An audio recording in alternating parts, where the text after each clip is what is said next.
On a parlé de la Bible, c'est une abomination. Philippe le Bel, il est allé chercher les usuriers, il les a dégagés du pays. Oui.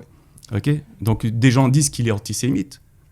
C'est un roi antisémite, c'est un roi qui était contre l'usure. Ouais, tout simplement. Il ne faisait pas différence entre les Templiers, qui n'étaient pas juifs. Exactement, ou les dans le sud de la France, c'est pas Cahorsiens ou quelque chose comme ça, ils sont foutés. Ils ont tous dégagé du royaume. Ouais.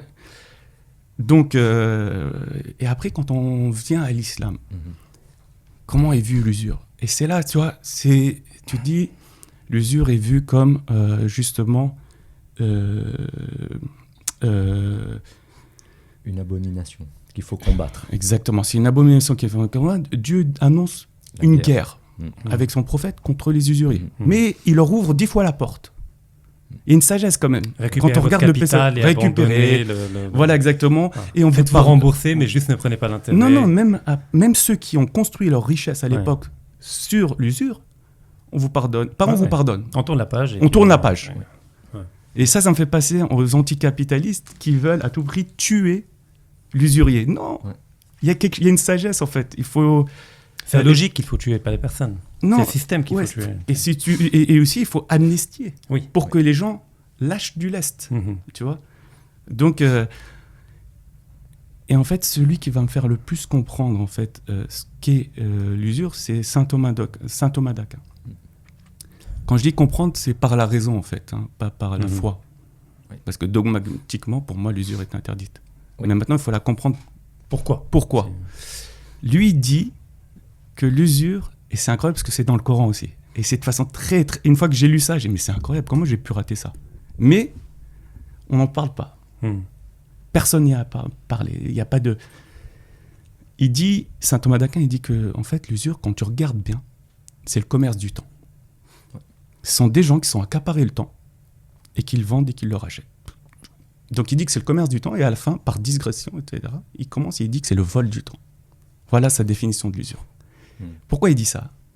Pour que les gens comprennent, parce que c'est compliqué, c'est philosophique. C'est quoi qu'est-ce qu'ils disent les scolastiques? Les scolastiques, justement, mélangent la foi chrétienne à la raison grecque. Ouais. Et ce mélange, en fait, a fait quelque chose d'assez beau, en fait. Quand on regarde, on lit les écrits de saint Thomas d'Aquin sur l'économie, on va s'arrêter à l'économie, c'est très intéressant tout ce qu'il raconte. Donc, quand je veux acheter une maison, je ne l'ai pas, je veux acheter une voiture, tiens.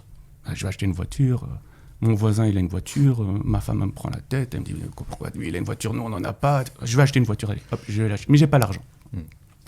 Je vais voir le banquier, je lui dis écoute, je vais acheter une voiture, tu peux m'aider à l'acheter? Le banquier va regarder, il va dire tu gagnes combien de dirhams sur les 5 prochaines années, tu lui expliques, etc. Et tu dis ok, donc tu es capable de rembourser, ok, je vais te ramener tous tes flux d'argent que tu vas avoir, je vais te les ramener à aujourd'hui. Oui. C'est magique quand même. Oui. Okay. Une avance sur le temps. Une avance sur le temps. Donc il dit, je te le ramène aujourd'hui et tu travailleras pour rembourser justement ce que je t'ai ramené aujourd'hui. Mais la voiture, voilà, tu l'as. Et le gars, il dit, c'est magique, t'es super sympa. Et il part. Mais bien sûr, dans le contrat, il y a quoi? Tu vas me rembourser. Un petit intérêt. Mais tu devras travailler plus. Oui. Justement, de nos jours, c'est compliqué, parce que des fois, s'il y a énormément d'inflation, tu devras travailler moins. C'est pour ça que c'est un peu bizarre de nos jours. Oui. Tu vois, ceux qui ont acheté des maisons en France dans les années 80, 90, même en 90, avec des fois 12%, ils seront gagnants à la fin. Oui. Ils travaillent moins que ce qu'ils ont emprunté. Parce que le mètre carré à Paris est passé de 30 000 francs, ça fait quoi? 20 000 ou 30 000 francs, ce qui fait à peu près entre 3 et 4 500 euros. Et maintenant, le mètre carré, il est à 10, 11, 12. À certains endroits de Paris, il est à 17 000 euros. Ouais. Donc voilà.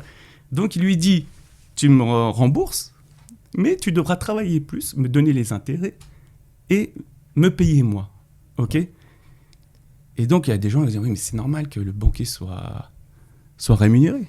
Parce qu'il prend un risque, son argent dort, il ne pourra pas l'utiliser, il l'a donné à quelqu'un, etc.